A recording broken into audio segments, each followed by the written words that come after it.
येवला प्रतिनिधी येवला मनमाड महामार्गावर विसापूर फाट्याजवळ टँकर आणि रिक्षामध्ये झालेल्या भीषण अपघातात 5 ते 6 प्रवासी गंभीर जखमी झाले आहेत।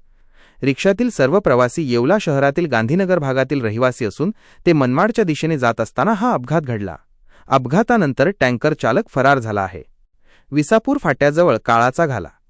मिळालेल्या माहितीनुसार येवला शहरातील गांधीनगर परिसरातील काही नागरिक रिक्षाने क्रमांक उपलब्ध नाही मनमाडकडे जात होते।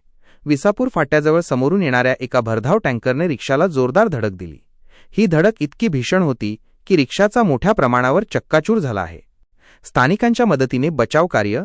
अपघाताचा आवाज होताच परिसरातील नागरिकांनी घटनास्थळी धाव घेतली। रिक्षात अडकलेल्या जखमींना तातडीने बाहेर काढून रुग्णवाहिकेने येवला ग्रामीण रुग्णालयात दाखल करण्यात आले। जखमींमध्ये 5 ते 6 जणांचा समावेश असून त्यांची प्रकृती चिंताजनक असल्याचे समजते। सध्या त्यांच्यावर ग्रामीण रुग्णालयात उपचार सुरू आहेत। टँकर चालक फरार, पोलिसांकडून शोध सुरू। अपघात घडल्यानंतर टँकर चालक घटनास्थळावरून वाहन सोडून किंवा वाहनासह फरार झाला आहे।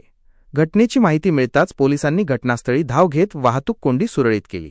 पोलीस आता फरार टँकर चालकाचा शोध घेत असून या प्रकरणी गुन्हा दाखल करण्याची प्रक्रिया सुरू आहे।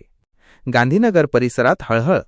जखमी झालेले सर्व प्रवासी येवला शहरातील गांधीनगर भागातील असल्याने या घटनेची माहिती मिळताच गांधीनगर परिसरात मोठी गर्दी झाली असून हळहळ व्यक्त केली जात आहे। जखमींच्या नातेवाईकांनी ग्रामीण रुग्णालयात धाव घेतली आहे।